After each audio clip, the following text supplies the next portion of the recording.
Welcome back to Inside City Hall. Last month we learned that the police department's controversial policy known as Stop, Question, and Frisk reached record levels last year. According to NYPD statistics, more than 684,000 were stopped. 92% of them were men, and 87% were either black or Hispanic. About 6% of the stops resulted in an arrest. Joining us to debate this police policy and talk about some of the proposed changes to it are Brooklyn City Councilwoman Letitia James, who opposes the policy, and Queens Councilman Peter Vallone Jr., who supports it. Welcome to both of you. Thanks for coming in. Thank you. I saw you on the steps yesterday, Councilwoman, Yes. as part of a big rally, Yes. and it coincided with the introduction of some legislation to try and sort of amend or change this. So no one's, as far as I know, is calling for a sort of a flat-out ban on stopping and questioning people on the street. Correct. But there's, I guess, a sentiment out there that it's been misused, abused. So let me just say this, that I'm not anti-police, and obviously I'm not someone who does not promote crime.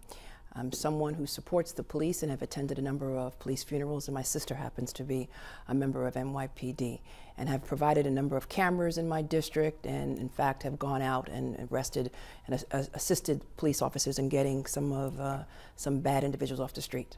However, the policy of stop and frisk is a policy which unfortunately has been abused. It's an aggressive stop and frisk practice, which is inconsistent with the law.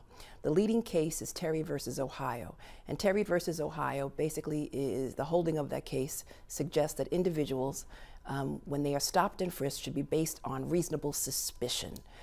Unfortunately, in New York City, they are stopping and frisking individuals not based on reasonable suspicion, but just based on the color of their skin, and the numbers bear it out.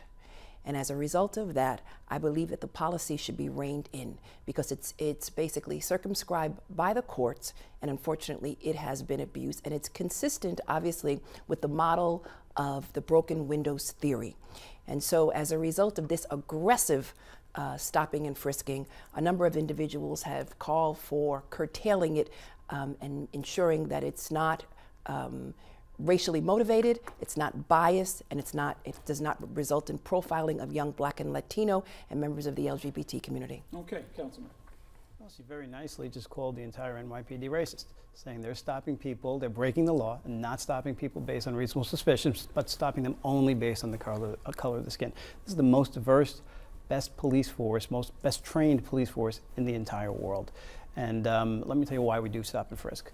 No one wants to. It's very complicated, it's dangerous, but it's done because it works. 5,600 lives saved in the last 10 years because of stop and frisk, vast majority of those minority. It's the only way, and everyone leaves this off the table when we discuss this, it's the only way to get that gun. Before Sadie Mitchell, 93 years old, in her living room shot in the head, before the heroic mother shielding 12 kids is shot, before Officer Figotsky is shot, detective, before little Armando shot in the shoulder by a drive-by. You know, we can wait until we see the videotape of little Armando being shot and then hope that there's a license plate or a picture and then go get that guy and say bad shooter. Or we can go out and ask our police force to obey the law and use reasonable suspicion to stop people. Now, Tish raises some real legitimate concerns, and that's why the City Council, and Tish has been to, can I call you Tish? Okay. Councilmember James takes a long time to say.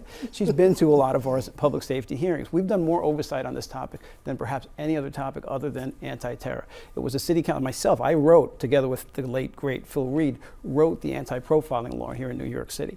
It was the City Council, myself, that pressured the police department into first telling people now, that's the policy now, they tell people why they are stopped, and they hand out a card with some legal information on it.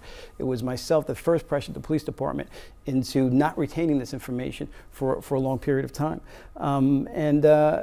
These are things that we're doing to continue to oversee this so it's not abused, to continue to come up with reforms and to continue to improve it. But the reason we do it is because it's the only way to get that gun. It's the only way to save lives. What do you say to that? Let me just say that 88% of the cases, 88% of the individuals who are stopped and frisked are completely innocent. It only results in 6% of the individuals being arrested, and most of them are arrested for relatively minor offenses. Unfortunately, it does not yield any guns. It does not yield in a reduction of crime. Crime across this nation is down, and as you look at other urban centers in this country, their crime numbers, their violent crime numbers have gone down, and they have not used an aggressive type of stopping and frisking. And so I challenge these individuals to basically say that the ends justify the means, and that to violate a sacred right of those individuals in their persons by stopping and frisking a disproportionate number of African American and Latino men is somehow supported by the evidence. Well, let me ask you. I mean, just as a pure efficiency measure, right? If what they're doing is stopping close to 700,000 people, and more than 9 out of 10, or close to 9 out of 10, have done absolutely nothing. Is that the best deployment of police resources? Oh, absolutely. Yeah. Tish is a defense attorney, as was I. I was the defense attorney for longer than I was a prosecutor. And this is good police work. No one expects more than 12% of the stops to come up with anything, because they're based on reasonable suspicion, not probable cause. And everybody who we do not find a gun on, and by the way, 800 guns were taken off the street last year alone. How can you say we didn't get guns? But everyone who does not have a weapon on them does not mean they were innocent to begin with. I mean, cops stop people who are casing ATMs and things like that. They stop them and question before things happen. You don't know how many crimes were prevented, how many people were actually looking to commit a crime. But we know that a large percentage of these people are going to be innocent. My friend was robbed in Upper Manhattan just the other night, and she didn't get a good look. She knew it was male black in a hoodie. In a gray hoodie. And the cops stopped 10, they did a great job. They showed right up, they stopped 10 to 20 people matching that description in the next 10 minutes, right around the area. Now, of course, they have to explain to those people now, which is because of the city council, and that's great. But of course they're innocent. That's the way these things work. There's nothing else you could do about that. That's good police work. Let me just say this, that 9 out of 10 innocent New Yorkers are being stopped.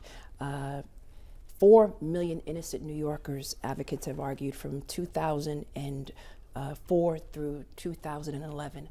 Has resulted in stop and frisk. This is not a petty indignity or a minor inconvenience. This is a major assault on one's character, and it's an indignity and it's an embarrassment. I feel sorry for your friend, but the reality is that my brother has been stopped. My nephew coming home from college has been stopped. My neighbors, all 3 of them who've come home from college, have been stopped. The individuals in my district have been stopped, and they have suffered the embarrassment of doing absolutely nothing wrong. I know of ministers who have been stopped, and one thing in common is that they're all black and male. Okay, we've got more to talk about. We're going to do that in just a minute. Right now, though, we're going to take a break. Then we'll have more with Council Members James and Vallone. Later on, the Republican race to take on Senator Kirsten Gillibrand is getting crowded. We're going to sit down with the latest candidate to jump into the race, Ryde Township Supervisor Joe Carvin. Stay with us.